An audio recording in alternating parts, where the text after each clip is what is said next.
দেখো এই প্রশ্নটা এসএসসি সিএইচএসএল এক্সামে এসেছে, এই প্রশ্নটা ডাব্লিউবিপি এসআই এর এক্সামে এসেছে, এই প্রশ্নটা আরআরবি টেকনিশিয়ানে এসেছে, এই প্রশ্নটা এনটিপিসি তে এসেছে। ব্যাক টু ব্যাক তুমি যদি এই প্রশ্নগুলো দেখো সব প্রিভিয়াস ইয়ারে আসা প্রশ্ন, আর প্রত্যেকটা প্রশ্নই কোন যুদ্ধ কাদের মধ্যে হয়েছিল, ব্যাটল অফ হিস্ট্রি, ইতিহাসে যা যা যুদ্ধ হয়েছে। দেখো ইতিহাস মানেই যুদ্ধ, আমরা ইতিহাসে দেখেছি বাইরের থেকে বিভিন্ন শক্তি ভারতে ঢোকার চেষ্টা করেছে, তার জন্য তারা যুদ্ধ করেছে। সে মুসলিম আক্রমণই হোক আর সে ব্রিটিশ ইস্ট ইন্ডিয়া কোম্পানি হোক, ভারতে ঢুকেছে, রাজত্ব করেছে। এছাড়া ভারতের নিজস্ব রাজারাও কিন্তু যুদ্ধ করেছে, মারাঠা বলো, মহীশূর বলো, সবাই সাম্রাজ্য বৃদ্ধি করেছে এবং বিশাল বড় বড় যুদ্ধ করেছে। তো ইতিহাসের বুকে এই বড় বড় যুদ্ধগুলো কবে হয়েছিল, কেন হয়েছিল, কি কারণে হয়েছিল, কোথায় হয়েছিল, সেখান থেকে প্রচুর প্রশ্ন আসে। যে প্রশ্নের নমুনা তুমি দেখতে পারলে, এই সব প্রশ্নের উত্তর তুমিও করতে পারবে যদি আজকের ক্লাসটা প্রথম থেকে শেষ অবধি মনোযোগ সহকারে দেখো। আর তোমাকে আমি 100% চ্যালেঞ্জ করে বলছি, এই প্রিভিয়াস ইয়ারে আসা প্রশ্নগুলো তুমি নিজেই করতে পারবে যদি আজকের ভিডিওটা শেষ করে ফেলো। তো চলো তাহলে ভিডিও শুরু করা যাক। যারা চাইছো এসএসসি জিডির জন্য পড়াশুনো করতে, দেখো আমাদের নতুন ব্যাচ কিন্তু শুরু হয়ে গেছে এসএসসি জিডি 2026 জন্য। ইয়োর স্টাডির সাকসেস রেট এসএসসি জিডির সব থেকে হাই, প্রচুর দেখতে পাচ্ছ ভিডিও যাচ্ছে যারা চাকরি পেয়েছে, ছেলে মেয়ে উভয় নির্বিশেষে চাকরি পেয়েছে। তো 2027 জন্য এখন থেকে তৈরি হয়ে যাও, ইয়োর স্টাডি অ্যাপে সব তুমি পেয়ে যাবে। আর ডিটেলসে আরও জানতে চাইলে স্ক্রিনে দেওয়া নাম্বার রয়েছে, কল করো, টিম মেম্বাররা সহযোগিতা করে দেবে। আর হ্যাঁ, 0 to Pro 6.0 ব্যাচ রয়েছে, যার থ্রু তুমি রেল, এসএসসি, রাজ্যের যে কোনো পরীক্ষা, কেন্দ্রের যে কোনো পরীক্ষার জন্য কিন্তু তৈরি হতে পারো। তো 6.0 ব্যাচটাকে আমি রেকমেন্ড করলাম, সব চাকরির জন্য পরীক্ষায় বসতে পারছো। এছাড়া ম্যাথের কোর্স, ইংরেজির কোর্স, জিকের কোর্স, পুলিশের কোর্স, আলাদা আলাদা কোর্স রয়েছে, রেলের কোর্স। তো তোমার যেটা ইচ্ছা তুমি ভর্তি হতে পারো, বাড়ি বসে পড়াশুনো করতে পারো, কাজের সাথে সাথে পড়াশুনো করতে পারো। আর যারা চাকরি পেয়েছে বলবে দিদি চাকরি কি কেউ পেয়েছে? ভাই প্রচুর ছাত্রছাত্রী চাকরি পেয়েছে। কোর্সের সুবিধা কি সেটাও দিয়ে দিলাম, চোখ বুলিয়ে দেখে নাও। আর হ্যাঁ, অনেকে চাইছো, আরও মনে প্রশ্ন আছে, দিদির এই ছোট্ট ভিডিওতে আমার সব ডাউট ক্লিয়ার হলো না, তাদেরকে বলবো স্ক্রিনে দেওয়া নাম্বার রয়েছে ভাই, কল করো, টিম মেম্বাররা সহযোগিতা করবে। আর হ্যাঁ, অনেকে বলে দিদি কি বই পড়বো বলো তো, বই জানতে চাও, তো আমাদের ম্যাথ বুক রয়েছে, প্র্যাকটিস সেট রয়েছে, প্রচুর এই ম্যাথ বুক সেল। তো যারা যারা এখনো কেনোনি, ম্যাথ বুক কিনে নাও এবং বাড়ি বসে প্র্যাকটিস করো। আমার মনে হয় অঙ্কের ভয় দূর করার জন্য সব থেকে বেস্ট। লিঙ্ক ডেসক্রিপশনে পেয়ে যাবে, Flipkart, Amazon, your study app সবে অ্যাভেলেবেল রয়েছে। দেখো এই সমস্ত প্রশ্নের উত্তরগুলো ভাই তোমাকে যদি পারতে হয় তাহলে কনসেপ্ট বুঝতে হবে। চলো আমরা কনসেপ্ট বুঝি। প্রথম, ভারতের সমস্ত যুদ্ধ নিয়ে আলোচনা হচ্ছে, একেবারে প্রথমে চলে যাই। চলো দেখো, একটা যুদ্ধ আছে যার নাম হাইডেস স্পিচ যুদ্ধ। এবার হাইডেস স্পিচ যুদ্ধের একটা অপর নাম আছে যেটা চাকরির পরীক্ষায় খুব দেয়, যাকে বলে ঝিলামের যুদ্ধ, যাকে বলা হয় ঝিলামের যুদ্ধ। এই ঝিলাম জায়গাটা কোথায় চলো একটু ম্যাপের সহিত আমরা দেখবো, আর পুরো বিষয়টাকে রপ্ত করব, আমরা ম্যাপ ধরে ধরে বুঝবো যাতে আমাদের কারোর অসুবিধা না হয় সবকিছু বুঝতে। আচ্ছা, তুমি এই যে ম্যাপটা দেখতে পাচ্ছ, এটা হচ্ছে আমাদের ভারতের ম্যাপ। এবার ঝিলাম নদী কোথায় রয়েছে? যদি তুমি জানো যে সিন্ধু নদী কোথা থেকে উৎপত্তি হয়েছে তাহলে বুঝবে সিন্ধু নদী উৎপত্তি হয়েছে এই জায়গাটা থেকে। এবার এখান থেকে সিন্ধু নদী প্রবাহিত হয়ে পাকিস্তানের মধ্যে থেকে এসে আরব সাগরে পড়েছে। এবার সিন্ধুর বিভিন্ন উপনদী রয়েছে, এই যে ঝেলাম। তো এই ঝেলামের আশেপাশে ঠিক এই রকম জায়গায় একটা যুদ্ধ হয় যাকে হাইডেস স্পিচের যুদ্ধ বলা হয় বা ঝেলামের যুদ্ধ বলা হয়। তাহলে ঝেলামের যুদ্ধটি কোন জায়গাটায় হয়েছে সেই বিষয়টা আমরা খুব ভালো করে জানলাম। এবার কাদের মধ্যে হয়েছে আমাদের জানতে হবে। এবার আরেকটা বিষয় তুমি একটু ভালো করে দেখো, ভারতে ঠিক ভারতের এই জায়গাটায় না বড় হিমালয় পর্বত রয়েছে। যদি একটু ভালো করে দেখো, ঠিক এই জায়গাটা বিশাল এক বড় হিমালয় পর্বত রয়েছে, যার জন্য কোনো মানুষ এখান থেকে তো আসতে পারে না। দ্বিতীয়ত এই জায়গায় রয়েছে বঙ্গোপসাগর, আর এই জায়গায় রয়েছে আরব সাগর, আর এই জায়গায় রয়েছে ভারত মহাসাগর, যার কারণে তিন দিকে জল, একদিকে বিশাল হিমালয় পর্বত। তা বাইরের শত্রুরা আসবে কোন জায়গা থেকে? বাইরের শত্রুদের আসার জায়গা এই জায়গা, আফগানিস্তান, পাকিস্তান হয়ে তারা ভারতে ঢুকতো। এবং ঠিক এই জায়গাটায় আমরা দেখলাম দ্য গ্রেট আলেকজান্ডার, মেসিডোনিয়ার রাজা দ্য গ্রেট আলেকজান্ডার ভারতে ঢুকছে। ভারতে ঢুকছে এবং ভারতে এই সমস্ত জায়গার যে রাজারা ছিল তারা আলেকজান্ডারকে দেখে আগেই নত স্বীকার করছে, বলছে আমরা তো এই রাজার সাথে যুদ্ধে জিততে পারবো না। তো আগেই বলছে যে আপনি কি চান বলুন, আমরা সব আপনাকে দিয়ে দিচ্ছি, আগে থেকে হার স্বীকার করে নিয়েছি। কিন্তু এই যে জায়গাটা ঝিলাম নদী, এখানে এক রাজা ছিল। দেখো, এই যে ঝিলাম নদীর কথা বলছি, এখানে না 5টা নদী মিলিত হচ্ছে বলে এই পুরো জায়গাটার নাম ছিল পাঞ্জাব। এই পাঞ্জাবের এক রাজা ছিল যার নাম ছিল পোরাস, রাজা পোরাস। এই রাজা কি করলো? রাজা বলল আমি তো আগে থেকে হার স্বীকার করব না, নত স্বীকার আমি করব না, আমি যুদ্ধ করব। তখন দ্য গ্রেট আলেকজান্ডারের সাথে যিনি মেসিডোনিয়ার রাজা ছিলেন, তার সাথে ভারতের পাঞ্জাবের রাজা পোরাসের এক যুদ্ধ হয়। এবার এই যুদ্ধে কে হেরে যায়? পোরাস হেরে যায়, আলেকজান্ডার অবশ্যই জিতে যায়। এবং আলেকজান্ডার তো জিতে যাচ্ছে, কিন্তু আলেকজান্ডারের এই রাজার সাহসিকতাকে খুব ভালো লাগলো, যে অন্য সব রাজারা ভয়ে ভীতু হয়ে গেছে, ঠক ঠক করে কাঁপছে, বলছে না না আলেকজান্ডারের সাথে যুদ্ধ করব না। আর সেখানে এই রাজা পোরাস সে কি করছে? যুদ্ধে লিপ্ত হয়েছে। আলেকজান্ডার খুশি হয়ে তাকে সমস্ত কিছু ফিরিয়ে দিল এবং রাজা পোরাসও কি করলো? তাকে সাদরে গ্রহণ করলো এবং বলল আপনার যদি কিছু সাহায্যের প্রয়োজন হয় আলেকজান্ডার, আমাকে বলবেন। তো এই যুদ্ধটা ইতিহাসে ঝেলামের যুদ্ধ অথবা হাইডেস স্পিচের যুদ্ধ নামে পরিচিত। সময়কালটা 326 বিসি। এই জায়গাটা থেকে পরীক্ষায় খুব প্রশ্ন আসে। তাহলে কি কি প্রশ্ন আসে আমরা বুঝে গেলাম। আর এই আলেকজান্ডারের যদি কথা বলি, এনার জন্ম হয়েছে ইউরোপ মহাদেশে। কোথায় হয়েছে? ইউরোপ মহাদেশে। এনার মৃত্যু হয়েছে এশিয়া মহাদেশে। আর এনার সমাধি কোথায় রয়েছে জানো?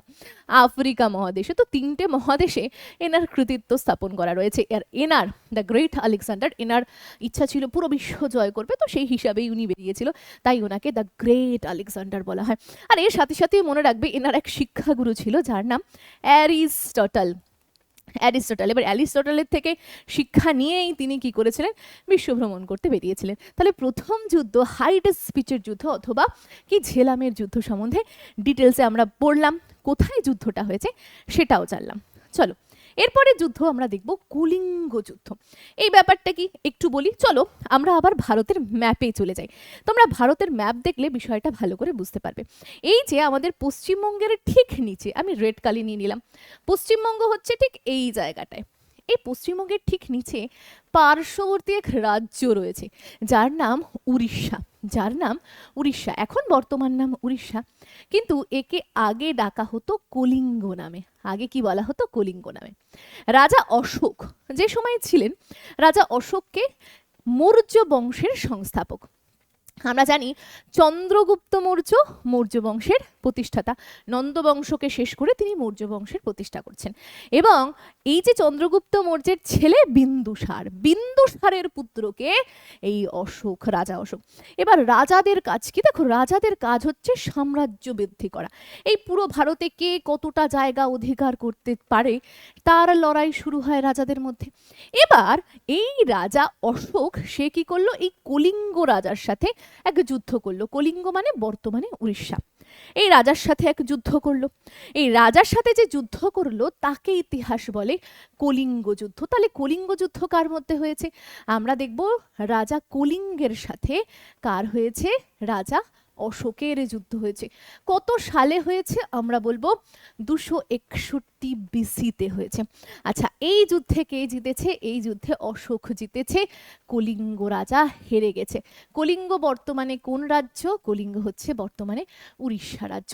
এই যে যুদ্ধটা, এই যুদ্ধ রাজা অশোকের সপ্তম যুদ্ধ ছিল। সপ্তম যুদ্ধ মানে তার সিংহাসনে বসার 7 বছরের মাথায় তার এই যুদ্ধ ছিল। রাজা অশোক এই যুদ্ধে এমন কিছু দৃশ্য দেখেছে যেটা সে কোনোদিনও কোনো যুদ্ধে দেখেনি। সে দেখতে পাচ্ছে নৃশংসভাবে হত্যা হচ্ছে, নারী পুরুষ বাচ্চা নির্বিশেষে সবার মৃত্যু হচ্ছে, অহিংসা যেন চারিদিকে ছড়িয়ে পড়েছে, রক্তে রক্ত হাহাকার, বাচ্চাদের কান্না। কোনো বাচ্চা, এরকমও চিত্র ইতিহাসকারেরা তুলে ধরেছে যে কোনো বাচ্চা তার বাবার হাত ধরে আসছিল, তার বাবার পা পুরো কেটে গেছে, জাস্ট ওইটুকুনি যে অংশটা পড়ে রয়েছে সেটা ধরে সেই বাচ্চাটা কাঁদছে। কোনো মা বাচ্চাকে দুগ্ধ পান করাচ্ছে, সেই মায়ের মুন্ডু কেটে গেছে। এই রকম নৃশংস, যেগুলো বলতেও আমার হয়তো গলা আটকে আসছে, সেই রকম ঘটনা, সেই রকম দৃশ্য এই কলিঙ্গ যুদ্ধে অশোক দেখেছে। কলিঙ্গ যুদ্ধে অশোক এগুলো দেখার পর অশোকের ভিতরটা যেন কেমন উথাল পাথাল হয়ে যায়। অশোক বলে যে না, এই দুষ্পাপের কাজ আমি আর করতে পারবো না। তাই কলিঙ্গ যুদ্ধ শেষ হওয়ার পর অশোক কি করলো, এই অহিংসার পথ ছেড়ে দিল। অহিংসাকে ত্যাগ করে তিনি কি করলো, বৌদ্ধ ধর্ম গ্রহণ করলো। তাহলে অশোক কি করলো, বৌদ্ধ ধর্ম গ্রহণ করলো, ধর্মের পথ গ্রহণ করলো। সে হিংসা করবে না, ঠিক আছে, সে অহিংসার পথে চলে গেল। তো এই ছিল কলিঙ্গ যুদ্ধ, যেটা ভেরি ভেরি ইম্পর্টেন্ট, চাকরির পরীক্ষায় প্রচুর প্রশ্ন আসে। চলো, আমাদের দ্বিতীয় যুদ্ধ তো কমপ্লিট হয়ে গেল। আমরা এবার চলে যাব তৃতীয় যুদ্ধ। তৃতীয় যুদ্ধের নাম হচ্ছে তরাইনের প্রথম যুদ্ধ। এই যুদ্ধটাকেও আমরা একটু ম্যাপের সহিত দেখব যে তরাইন জায়গাটা কোথায়। দেখো, তরাইনের যুদ্ধ কিন্তু 3বার সংগঠিত হয়েছে, 3বার। দেখো, তরাইন না এমন একটা জায়গা ছিল, একটু পরে আমি তোমাকে ম্যাপে বোঝাবো, যে জায়গাটা দিল্লির কাছাকাছি ছিল। এবার সব রাজারাই ভাই দিল্লিতে রাজত্ব করতো। এবার দিল্লিতে যেহেতু সবাই রাজত্ব করতে চায়, এবার দিল্লির কাছাকাছি কোথাও যুদ্ধ, কোথায় যুদ্ধ করবে। এবার দিল্লি একটা ঘিঞ্জি জায়গা, সেখানে যুদ্ধ করার মতো পরিস্থিতি নেই। তো দিল্লির পাশেই তরাইনের এলাকাটা বেশ প্রসিদ্ধ ছিল, বেশ বড় বড় গ্রাউন্ড ছিল, তো সেখানেই বেশ যুদ্ধ হতো। তাই ইতিহাসে আমরা 3টে যুদ্ধ দেখেছি, যেটা হয়েছে তরাইনে। তরাইনের প্রথম যুদ্ধ, তরাইনের দ্বিতীয় যুদ্ধ এবং তরাইনের তৃতীয় যুদ্ধ আমরা দেখেছি। এবার বলি, তরাইনের প্রথম যুদ্ধের ফলে কি হয়েছিল জানো? ভারতে মুসলিম সাম্রাজ্যের স্থাপনা হয়েছিল। ভারতে কি হয়েছিল? মুসলিম সাম্রাজ্যের স্থাপনা হয়েছিল। চলো আমরা তরাইনের জায়গাটা দেখাবো। প্রথমে মুসলিম সাম্রাজ্য স্থাপনা হলো, তারপরে তরাইনের দ্বিতীয় যুদ্ধে হলো মুঘল সাম্রাজ্য স্থাপন, এবং তৃতীয় যে যুদ্ধটা হয়েছে সেখানে কিছু স্থাপন হয়নি, তবে মুসলিম আর মুঘলরা কিন্তু এই তরাইনের প্রথম যুদ্ধ আর তৃতীয় যুদ্ধতেই ভারতে এসেছে। চলো আমরা একটু ম্যাপের সহিত তরাইন জায়গাটাকে দেখলে খুব ভালো লাগবে আমাদের। এই যে জায়গাটাকে একটু আমি এবার ক্লিন করে নিই, তাহলে তোমরা বুঝতে সুবিধা করবে, তোমাদের বুঝতে সুবিধা হবে। এই যে জায়গাটা একটু ভালো করে নোট ডাউন করো। এই যে জায়গাটা, এই জায়গাটাকে আমরা দিল্লি ধরলাম, ঠিক আছে। এই দিল্লির ঠিক উপরে এরকম একটা জায়গা, এই জায়গাটা হচ্ছে তরাইন।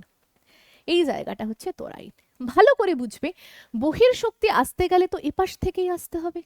তো এপাশ থেকে এসে তারা এই ফাঁকা জায়গা এবং ভালো জায়গা পাচ্ছে, এবং দিল্লিতে কোনো রাজা রাজত্ব করলে এই জায়গা থেকেই লড়াই করতে পারে। তাই এই জায়গাটাকেই বেছে নেওয়া হতো তরাইনের প্রথম যুদ্ধ হিসাবে, বা বেছে নেওয়া হয়েছিল। তো দ্বিতীয় যুদ্ধ, তৃতীয় যুদ্ধ এই জায়গাতেই হয়েছিল। এবার চলে আসি তরাইনের প্রথম যুদ্ধ কত সালে হয়, যেখান থেকে পরীক্ষায় প্রশ্ন করে। দেখো, তরাইনের প্রথম যুদ্ধ হয়েছিল 1191। ব্যাপারটা বোঝো কার সাথে হয়েছিল। দেখো, তরাইনের প্রথম যুদ্ধ সংগঠিত হয় আমাদের ভারতের রাজা পৃথ্বীরাজ চৌহানের সাথে। কার হয়েছিল জানো? মোহাম্মদ ঘুরির হয়েছিল। এবার মোহাম্মদ ঘুরি কে জানো? আফগানিস্তানের এক রাজা, গড় প্রদেশের এক রাজা ছিল। আফগানিস্তান জায়গাটা কোথায়, গড় প্রদেশ জায়গাটা কোথায়, যদি একটু দেখি, এরকম একটি জায়গা, এই ধরো ঠিক এই এলাকা তুমি বলতে পারো, ঠিক এইরকম ধরনের একটি জায়গা বা গড় প্রদেশ। এখানকার রাজা ছিল মোহাম্মদ ঘুরি। সে মোহাম্মদ ঘুরির লোভ ছিল ভারতের ধন সম্পদ লুট করবে এবং ভারতে সাম্রাজ্য বিস্তার করবে। তাই সে ভদ্রলোক লোভ না সামলাতে পেরে এসে জিভ লাপলাপাই সে কি করে, ভারতে আসে। ভারতে এসে মোহাম্মদ ঘুরি রাজা পৃথ্বীরাজ চৌহান সাথে যুদ্ধ করে। তবে মোহাম্মদ ঘুরি যখন ভারতে আসে এবং পৃথ্বীরাজ চৌহানের সাথে যখন যুদ্ধ করে, পৃথ্বীরাজ চৌহানের সাথে ভারতের আরো রাজারা সংগঠিত হয়ে মোহাম্মদ ঘুরিকে হারিয়ে দেয়। এবার মোহাম্মদ ঘুরি এই হারটা না খুব একটা ভালো চোখে নেয়নি। মোহাম্মদ ঘুরির এই হারটা ঠিক ভালো লাগেনি যে আমি হেরে গেলাম। এর পরের বছরই দেখবো তরাইনের দ্বিতীয় যুদ্ধ হচ্ছে এবং সেখানে পৃথ্বীরাজ চৌহানকে মোহাম্মদ ঘুরি হারিয়ে দিচ্ছে। কিভাবে হারিয়ে দিচ্ছে, কি বৃত্তান্ত আমরা জানবো। তবে তাহলে আমরা তরাইনের প্রথম যুদ্ধ কত সালে হচ্ছে, 1191, সেটা আমরা জানলাম। এরপরে যে বিষয়টা তোমাদেরকে জানাবো, দেখো এইভাবে তুমি যদি টপিক নির্বাচন করে এবং টপিকগুলোর বেসিক থেকে অ্যাডভান্স অবধি পড়তে চাও, সমস্ত চাকরির পরীক্ষার জন্য এইভাবেই পড়তে চাও, দেখো এসএসসির এক্সাম ভাই প্রতি বছর হয়, রেলের এক্সাম প্রতি বছর হয়, রেল ক্যালেন্ডার জারি করে দেয়, এসএসসি ক্যালেন্ডার জারি করে দেয়, প্রতি বছর কোন সময় কোন পরীক্ষা হবে। তুমি যদি তৈরি হতে চাও রেল আর এসএসসির জন্য, তাহলে এই যে স্ক্রিনে দেওয়া নাম্বার দেখছো, এখানে কল করো। আমাদের টিম মেম্বাররা বলে দেবে সময় নষ্ট না করে বাড়িতে বসে কিভাবে সিলেবাস কমপ্লিট করে তুমি চাকরি পেতে পারো। দেখো ইওর স্টাডিতে প্রচুর ভিডিও যায়, স্যার ম্যাডামেরা কীরকম পড়ায় সেটা তুমি দেখতে পারো। প্রচুর ছাত্রছাত্রী পড়াশুনো করছে বাড়ি বসে, তারা সময় নষ্ট না করে বেসিক থেকে অ্যাডভান্স অবধি ক্লিয়ার করছে, খুব ভালোভাবে চাকরির পরীক্ষা দিচ্ছে, ক্র্যাক করছে। তো তুমিও যদি এখনও পড়াশুনো শুরু না করে থাকো তাহলে অবশ্যই প্রত্যেককে বলবো স্ক্রিনে দেওয়া নাম্বার থাকছে, সেখানে ফোন করে যুক্ত হয়ে যাও এবং পড়াশুনো শুরু করতে পারো। আরও একটা কথা, ইওর স্টাডি অ্যাপ, সেখানে গেলে নিজে নিজেই ফোন না করলেও হবে, নিজে নিজেই কোর্স পারচেস করতে পারবে। তারপরেও যদি কিছু জিজ্ঞাসা থাকে এই কল নাম্বারে কল করলে টিম মেম্বার সবাই সহযোগিতা করিয়ে দেবে। আর একটা বিষয়, যদি মনে হয় আমি সব চাকরির পরীক্ষায় বসবো ভাই, একটা চাকরির পরীক্ষাও ছাড়বো না, তাহলে আমাদের নতুন যে কোর্স লঞ্চ হয়েছে 6.0 ফাউন্ডেশন ব্যাচ, সেটাই যুক্ত হতে পারো। সব চাকরির জন্য তৈরি হয়ে যাবে নিমেষের মধ্যে। ঠিক আছে, তো চলো আমরা চলে যাব আমাদের পরের যে যুদ্ধ রয়েছে সেই যুদ্ধে। পরের যুদ্ধ হচ্ছে তরাইনের দ্বিতীয় যুদ্ধ। তরাইনের প্রথম যুদ্ধ তো করে ফেললাম, তরাইনের দ্বিতীয় যুদ্ধ দেখো ঠিক তার পরের বছর 1192তেই হচ্ছে। কার মধ্যে হচ্ছে?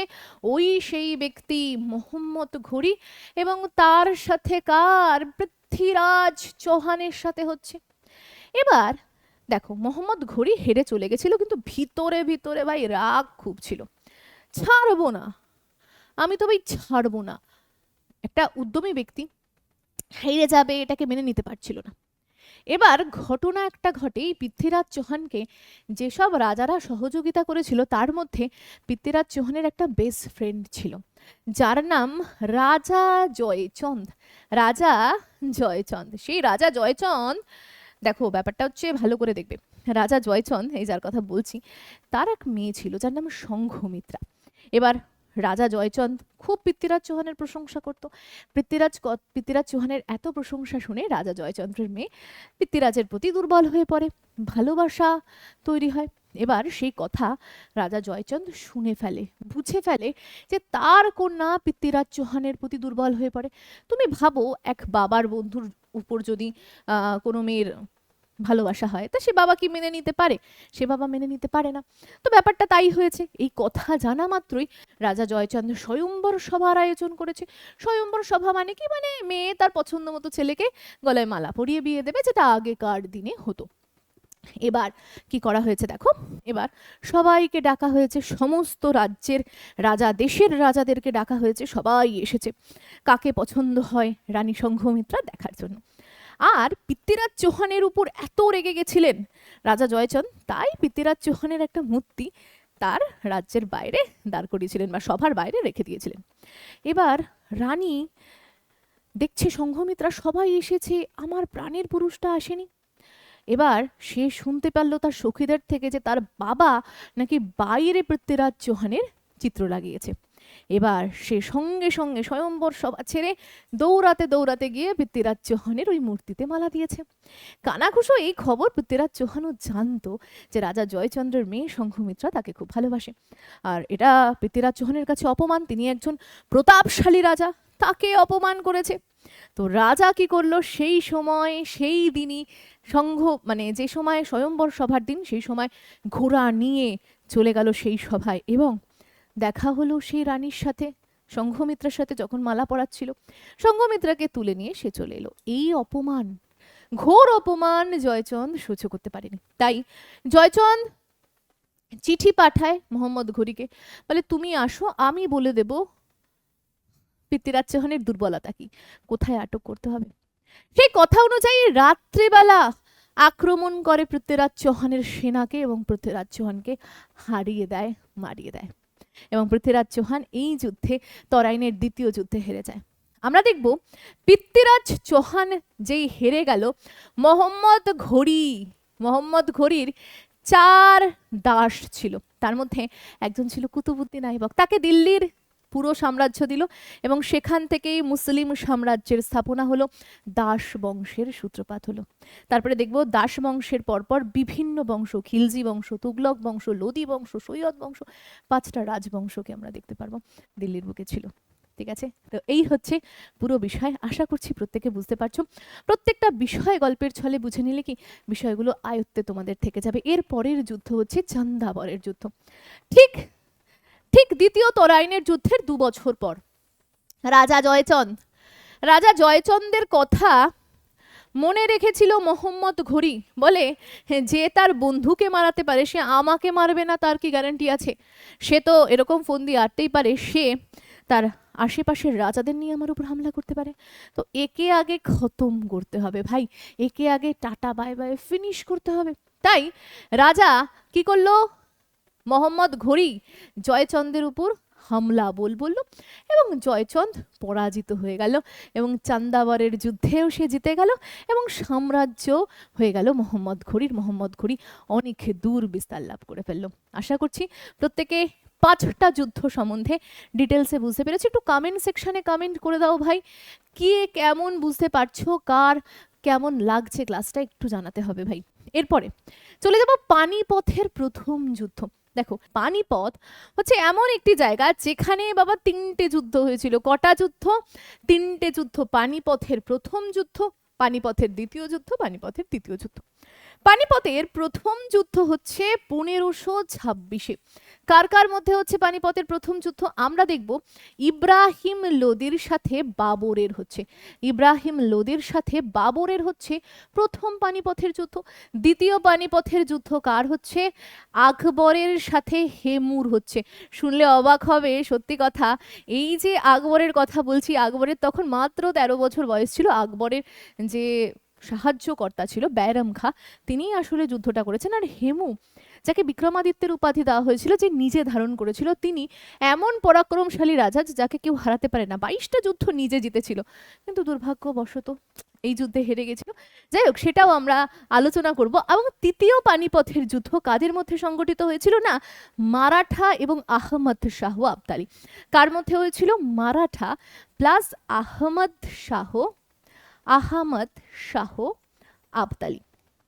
দেখো, আমি 3টে যুদ্ধ একেবারে বলে দিই। এবার তোমরা আমাকে পানিপথের দ্বিতীয় যুদ্ধ, পানিপথের তৃতীয় যুদ্ধের সালটা একটু কমেন্ট সেকশনে জানিয়ে দিও তো। চলো আমরা দেখব ইব্রাহিম লোদি। ইব্রাহিম লোদিকে, এই যে বললাম মুসলিম সাম্রাজ্য প্রতিষ্ঠা হয়েছে, তার থেকে সব থেকে লাস্ট বংশ হচ্ছে লোদি বংশ। প্রথম হচ্ছে দাস বংশ, তারপরে যাকে মামলুক বংশ বলা হয়, তারপরে খিলজি বংশ, তুগলক বংশ, সৈয়দ বংশ এবং লাস্টে হচ্ছে লোদি বংশ। এই লোদি বংশের এক রাজা ছিল, অযোগ্য রাজা, ইব্রাহিম লোদি। এবার এই ইব্রাহিম লোদির অনেকজন কি ছিল? হিংসাকর্তা ছিল। মানে তার রাজ্যের মধ্যেই এমন কিছু লোকজন ছিল, নিজের সাথেই, নিজের মহলেই এমন লোকজন ছিল যারা তার ভালো চাইতো না। যার মধ্যে বিভিন্ন রাজারা ছিল, মেদিনী রায় ছিল, আরো অনেক রাজারা ছিল। তারা কি করলো? বাবরকে এক চিঠি পাঠালো যে তুমি ভারতে এসো, এসে যুদ্ধ করো, যুদ্ধ করে বা ইব্রাহিম লোদিকে হারিয়ে আবার দেশে ফিরে যাও। মেদিনী রায় থেকে শুরু করে অনেক রাজারা, যেমন রানা সাঙ্গাও ছিল এদের সঙ্গে। এবার বলল ঠিক আছে, বাবর বলল ঠিক আছে। বাবর তো এই সুযোগের অপেক্ষাই ছিল। বাবর চাইছিল যে ভারতে কোনোভাবে ঢুকতে পারে, অনেক দিন ধরে অপেক্ষা করছিল। বাবরের হিস্ট্রি যদি ডিটেলসে জানতে চাও কমেন্ট সেকশনে বলো, অবশ্যই ডিটেলসে ভিডিও নিয়ে আসবো। তো এই রানা সাঙ্গা, মেদিনী রায় সবাই ডাকার ফলে বাবর তো ভাই চলে এলো। বাবর যুদ্ধ করতে যাবে, তখন দেখছে এই রানা সাঙ্গা, মেদিনী রায় যারা তাকে ডাকলো তাদের কারোর কোনো পাত্তা নেই, তারা সবাই দলবদলু হয়ে গেছে। তখন বাবরের হয়ে গেল মাথা গরম। বাবর বলল ঠিক আছে, আমি দেখে নেব। এখানে ইব্রাহিম লোদির 1 লাখ সেনা, আর ওদিকে বাবরের সেনা বলতে গেলে মুষ্টিমেয়। বাবর মাত্র 10,000 20,000 সৈন্য নিয়ে যুদ্ধ করতে এসেছে। কিন্তু বাবরের কাছে ছিল আলাদা টেকনিক। বাবর হেভি টেকনিক ব্যবহার করলো। বাবর এখানে 2টো টেকনিক, একটা হচ্ছে তুঘলমা টেকনিক আর আরেকটা হচ্ছে উসমানি টেকনিক ব্যবহার করলো। উসমানি টেকনিকের মাধ্যমে বারুদগুলোকে ছাড়ার খুব সুন্দর একটা যন্ত্র।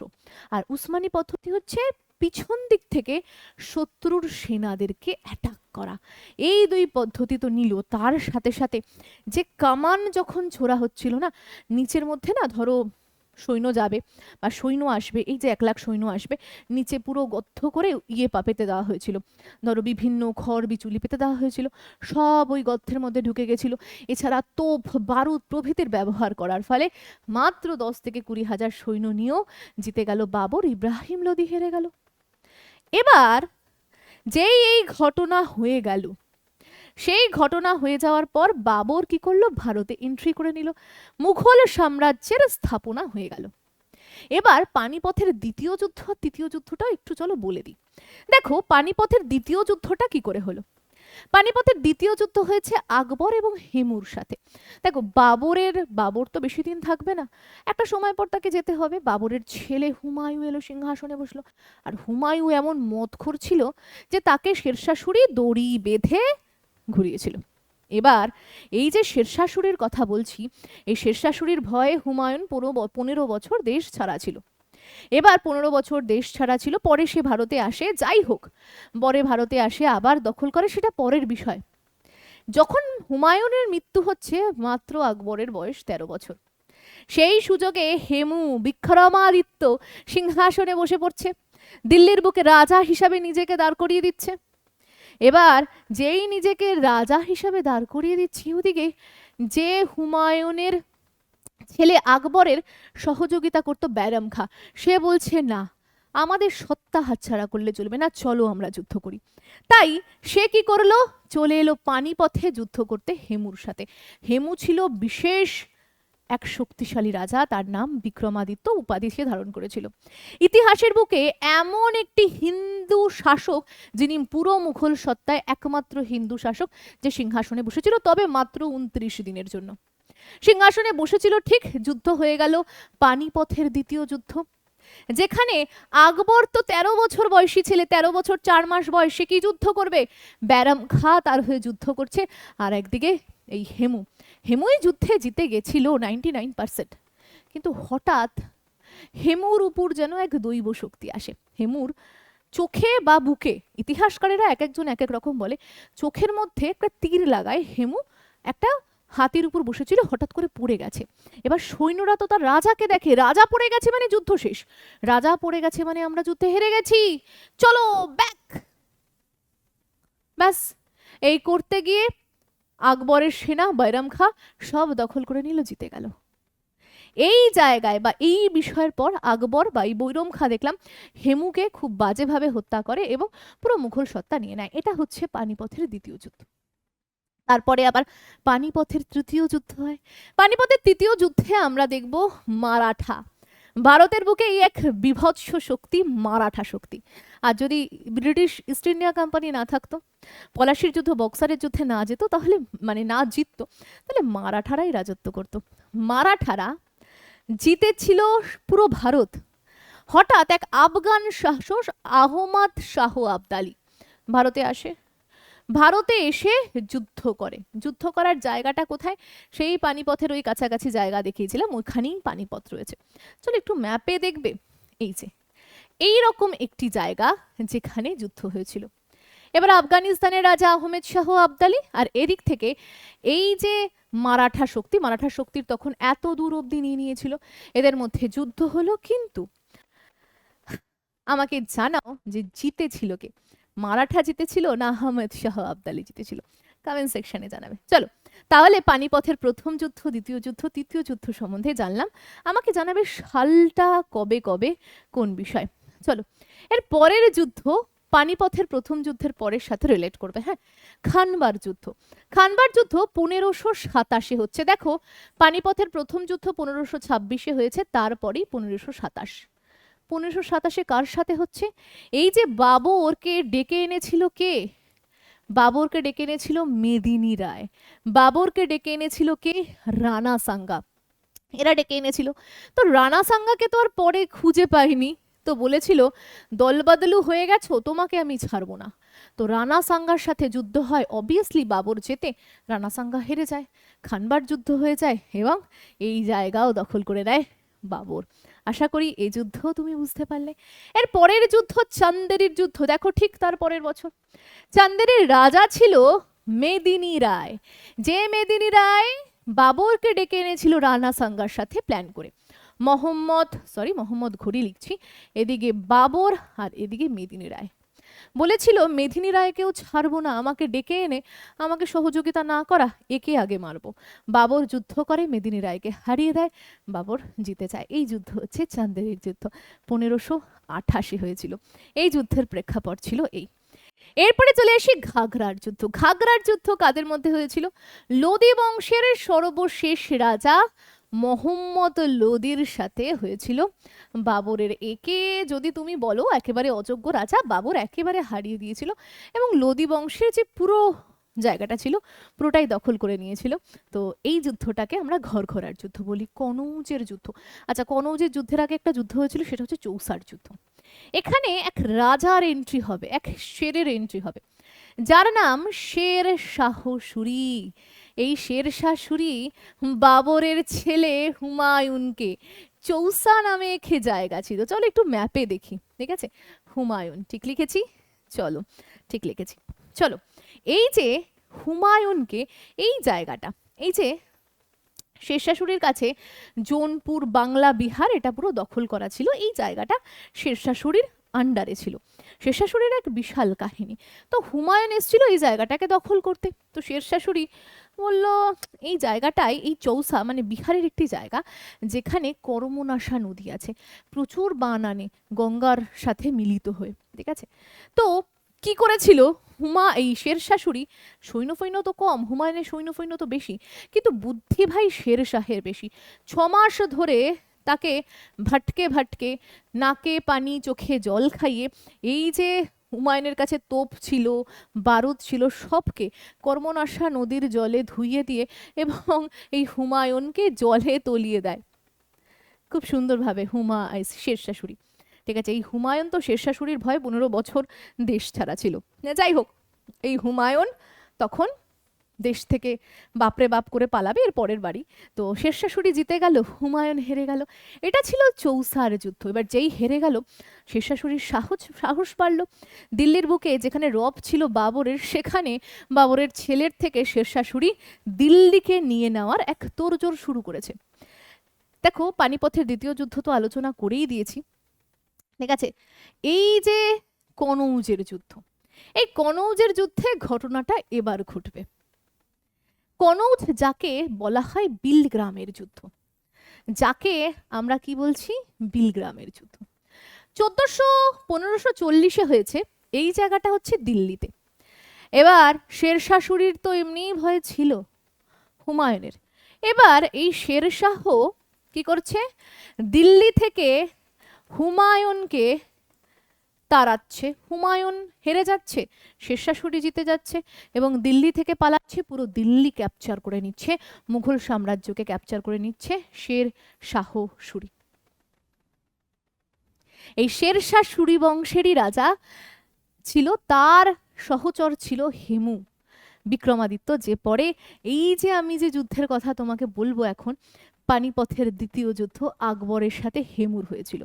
দ্বিতীয় যুদ্ধ, পানিপথের দ্বিতীয় যুদ্ধ আলোচনা করেছি, তো আর যাব না পানিপথের দ্বিতীয় যুদ্ধে। চলো এবার তালিকোটার যুদ্ধে যাই। তালিকোটার যুদ্ধ কত সালে হয়েছে? 1564 থেকে 65। ভাই, তালিকোটা জায়গাটা কি, কি বিষয়? চলো একটু আমরা ম্যাপের সহিত জানবো। এই যে ইন্ডিয়ান ম্যাপ, তুমি দেখো ভারতের এতক্ষণ তো উত্তর দিক নিয়ে আলোচনা করছি, এই দিল্লি নিয়ে আলোচনা করছি, ম্যাডাম নিচ পোর্শনটার কি হবে? চলো এবার আলোচনা করি তালিকোটার যুদ্ধে। আমরা এখানে দেখব এক সাম্রাজ্য যাকে বহুমনি সাম্রাজ্য বলে, আর এই জায়গাটা ছিল বিজয়নগর সাম্রাজ্য। মাঝে রয়েছে কাবেরী নদী আর তুঙ্গভদ্রা নদীর একটা চর, যাকে রায়চুর দোয়াব বলা হয়। এটাই ছিল এদের বর্ডার। এবার এই দুটো রাজ্য, বিজয়নগর আর বহুমনি, দুজনের বিশাল ফাইট হয়। বহুমনি সাম্রাজ্য 5টা খণ্ডে ভাগ হয়ে গেছিল। বিজয়নগর ছিল হিন্দু সাম্রাজ্য আর বহুমনি ছিল মুসলিম সাম্রাজ্য। এদের দুজনের মধ্যে খুব ফাইট হয় এবং বহুমনি সাম্রাজ্য জিতে যায়, বিজয়নগর সাম্রাজ্য শেষ হয়ে যায়। এটাকেই আমরা ইতিহাসে তালিকোটার যুদ্ধ হিসাবে জানছি। তাহলে কাদের মধ্যে হয়েছিল? আমরা লিখব বিজয়নগর, দক্ষিণ ভারতের রাজা বিজয়নগর এবং বহুমনি সাম্রাজ্যের মধ্যে। এবং বহুমনি সাম্রাজ্যের যেহেতু সবাই মিলে গোল পাকিয়ে করেছিল, তো জিতেছিল বহুমনি সাম্রাজ্য, হেরে গিয়েছিল বিজয়নগর সাম্রাজ্য। আশা করছি প্রত্যেকে বুঝলে। এবার চলে আসবো হলদিঘাটির যুদ্ধের সাথে, যেখানে আমরা দেখব আকবরের সৈন্য মানসিং এর সাথে কার হচ্ছে? আমরা দেখব মেবারের শাসক মহারানা প্রতাপের মধ্যে হচ্ছে। মহারানা প্রতাপ। এবার দেখো ভাই, আকবর সিংহাসনে বসে গেছে। এবার সে চাইবে সাম্রাজ্য বৃদ্ধি করতে, একের পর এক রাজ্য দখল করছে, মেবার, মালবাল, বুন্দেলখণ্ড সব জায়গা দখল করছে। আকবর ভীষণ শক্তিশালী হয়ে গেছে। তো আকবর নিজে আর যুদ্ধক্ষেত্রে যাওয়ার প্রয়োজনীয়তা বোধ করছে না। তার সেনাপতি মানসিং, মেবারের রাজা, আমরা দেখব মহারানা প্রতাপের সাথে যুদ্ধ করছে। জিতে যাচ্ছে আকবর, হেরে যাচ্ছে মহারানা প্রতাপ। 1776 হয়েছিল। একে হলদি ঘাটির যুদ্ধ হিসাবে ইতিহাস চেনে, ইতিহাস জানে এবং ইতিহাসে পরিচিত। এরপরে চলে আসবে 1557 পলাশির যুদ্ধ।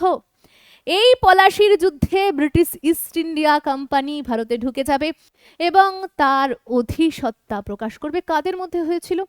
আমরা প্রত্যেকেই জানি east India company. East India company. East India কোম্পানির সাথে যুক্ত ছিল কে? না সিরাজউদ্দৌলা। যুক্ত ছিল না, সিরাজউদ্দৌলার যুদ্ধ হচ্ছিল। এই সিরাজকে হারাতে পারতো না ইস্ট ইন্ডিয়া কোম্পানি, কিন্তু সিরাজের নিজের পরিবারের লোকজনই এত ষড়যন্ত্র করলো যে সিরাজ আলটিমেটলি হেরে গেল, কোম্পানি জিতে গেল। এবার যেই কোম্পানি জিতে গেল, কোম্পানির তাবর বেড়ে গেল এবং কোম্পানি নিজের সত্তা প্রতিষ্ঠিত করতে শুরু করলো, প্রত্যেকেই জানো। আর এই ব্রিটিশ বাংলার বুকে রাজা হিসাবে দাঁড়িয়ে পড়ল। পানিপথের তৃতীয় যুদ্ধ আলোচনা করে দিয়েছি, আর বলার কিছু নেই। বক্সারের যুদ্ধ, এই যে ইস্ট ইন্ডিয়া কোম্পানি ইচ্ছাকৃত বক্সারের যুদ্ধ করেছিল। কাদের সাথে হয়েছিল ভাই? কমেন্ট সেকশনে জানাও। এই দুটো যুদ্ধ, পানিপথ আর বক্সার, এই দুটো যুদ্ধের ফলেই কিন্তু ভারতে এই যে ইস্ট ইন্ডিয়া কোম্পানি 200 বছর, ব্রিটিশ 200 বছর রাজত্ব করেছে, এই দুই যুদ্ধের ফলে কিন্তু গেড়ে বসেছিল। আমি চাইবো বক্সারের যুদ্ধ সম্বন্ধে সবাই জানো, কমেন্ট সেকশনে একটু নিজেরা কমেন্ট করে জানাও। এবার চলে আসি অ্যাংলো মহীশূর যুদ্ধ। এটা কি ঘটনা? চলো একটু ম্যাপের সহিত আমরা এই অ্যাংলো মহীশূরটাকে বুঝবো। দেখো, মহীশূর রাজ্য মূলত এই জায়গাটা ছিল, এটা হচ্ছে মহীশূর। এবার এর উপরে সাম্রাজ্যটা পুরোটা ছিল মারাঠা, আর এই জায়গাটা ছিল হায়দ্রাবাদ। তিনটে বড় বড় শক্তি ছিল, আর এই কয়েকটা জায়গায় ব্রিটিশ সবে বসতে শুরু করেছে। ব্রিটিশ সবে বুঝতে শুরু করেছে। ব্রিটিশ এত শিয়ানা কি করলো? এই যে ইঙ্গো মহীশূর যুদ্ধ 4 বার হয়েছে। প্রথমবারের যুদ্ধে ব্রিটিশ কি করেছে? হায়দ্রাবাদ, মারাঠা সবাইকে নিয়ে মহীশূরের পিছনে লেগেছে। তখন মহীশূরের যে রাজা ছিল ভীষণ বুদ্ধিমান। কমেন্ট সেকশনে আমাকে জানাবে সে রাজার নাম কি। সে রাজা বিভৎস বুদ্ধিমান ছিল। সে মারাঠাদের টাকা দিয়ে চুপ করিয়ে দিল, আর হায়দ্রাবাদের সাথে এক ট্রিটি করলো। বললো চলো তুমি আর আমি মিলে ব্রিটিশের ওই জায়গাগুলোকে দখল করি এবং ব্রিটিশদেরকে ভর্কি খাওয়াই। ব্রিটিশ দেখলো, হায় রাম, আমি এর বিরুদ্ধে লড়ছিলাম, এ আমার বিরুদ্ধেই লড়লো। ব্রিটিশ বলল ছেড়ে তো আমি একে দেব না, একে তো আমি নজরে রাখবো। এটা ছিল প্রথম ইঙ্গো মহীশূর যুদ্ধ, যেখানে মহীশূর কিন্তু জিতে গিয়েছিল, ব্রিটিশ ইস্ট ইন্ডিয়া কোম্পানিকে আঙ্গুল চুষতে হয়েছিল। তাহলে অ্যাংলো মহীশূর যুদ্ধ, প্রথম অ্যাংলো মহীশূর যুদ্ধে মহীশূর কিন্তু জিতে গিয়েছিল। এই যে দ্বিতীয় অ্যাংলো মহীশূর যুদ্ধ হচ্ছে, এখানে কি করলো? ব্রিটিশ কিন্তু সাহায্য করলো না মহীশূরকে। আর এই যুদ্ধে আমরা দেখব একটা সন্ধি আবার স্বাক্ষরিত হচ্ছে, এবং যে সন্ধির ফলে দেখলাম আমরা হায়দার আলীর মৃত্যু হলো, যেখানে মহীশূরের রাজা যিনি ছিল তিনি ছিল হায়দার আলী। ঠিক আছে, তো হায়দার আলীর যাই হোক মৃত্যু হচ্ছে। যাই হোক, এরপরে পরের বছর তৃতীয় অ্যাংলো মহীশূর যুদ্ধ হলো। সময়কালটা দেখো, 1700 আমরা দেখতে পারবো 89 থেকে 1792। তৃতীয় অ্যাংলো মহীশূর যুদ্ধে কি হচ্ছে? এই যে আমি তোমাকে দেখালাম, এই যে মারাঠাদের সাথে একবার যুদ্ধ হচ্ছে। হ্যাঁ, এবার এখানে দেখতে পাচ্ছে, বুঝতে পারছে যে ব্রিটিশ তাদেরকে সাহায্য করবে না মহীশূরকে।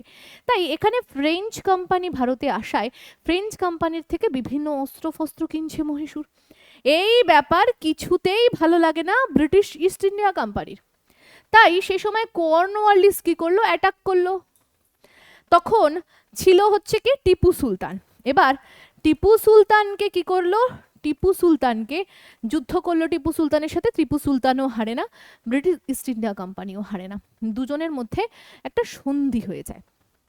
এরপরে 1799 আমরা দেখলাম, 1799 এই যে মহীশূরের কথা বলছি, মহীশূরের নিচে একটা ছোট্ট রাজ্য ছিল, সেই রাজ্য বারবার অ্যাটাক করছিল মহীশূরকে এবং ব্রিটিশের মতে, ব্রিটিশের উস্কানিতে, এবং ব্রিটিশ তাদেরকে সাহায্য করলো এবং যুদ্ধে আমরা দেখলাম টিপু সুলতানের এখানে মৃত্যু হচ্ছে। তারপরে পুরোপুরি দেখলাম মহীশূর সাম্রাজ্য শেষ হয়ে গেল। তো এইভাবেই 4টে যুদ্ধ হলো, অ্যাংলো মহীশূর যুদ্ধ প্রথম, দ্বিতীয়, তৃতীয় এবং চতুর্থ। মেন ছিল হায়দার আলী আর টিপু সুলতান। ঠিক আছে, লাস্টে চলে এলাম আমরা একদম শেষে দোরগোড়ায়। লাস্ট 19 নাম্বার যুদ্ধ হচ্ছে অ্যাংলো মারাঠা যুদ্ধ, যেটা 3বার হয়েছিল। একটু ম্যাপের সহিত আমরা বুঝি, মহীশূরের ঠিক পাশে এই যে মহীশূর, ঠিক আছে, সরি, মহীশূরের ঠিক উপরেই ছিল মারাঠা। মারাঠা সাম্রাজ্যের বিশাল প্রতাপ বা বিশাল ছড়িয়ে পড়েছিল মারাঠা সাম্রাজ্য। এই মারাঠা সাম্রাজ্যের এত প্রতাপ দেখতে পাচ্ছিল না ব্রিটিশ ইস্ট ইন্ডিয়া কোম্পানি। বারবার ছলে বলে কৌশলে, দেখো প্রত্যেক রাজারাই তো আর সমর্থ হয় না, বা প্রত্যেক রাজারাই তো আর সেরকম শক্তিশালী হয় না।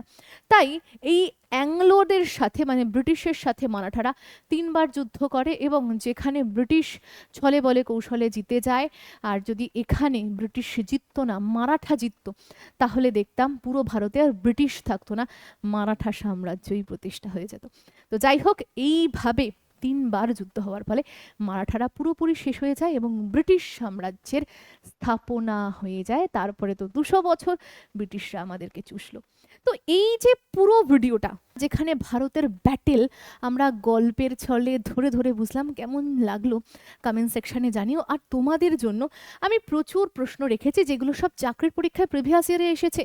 তোমরা প্রত্যেকে এই প্রশ্নের উত্তরগুলো আমাকে কমেন্ট সেকশনে করে করে জানাবে। আমি এক একটা প্রশ্ন দিয়ে দিচ্ছি, প্রত্যেকে 1-2 করে করে উত্তর করবে, করে আমাকে কমেন্ট সেকশনে জানাবে যে কোনটার উত্তর কি হচ্ছে। পারলে পজ করে করে উত্তর কিন্তু করতে পারো, প্রত্যেকটা প্রশ্নের উত্তর করতে পারবে যারা এত দূর অবধি ভিডিওটা দেখে নিয়েছো। আজকের ভিডিও এখানেই শেষ, পরের দিন দেখা হচ্ছে অন্য একটা গুরুত্বপূর্ণ ভিডিওতে।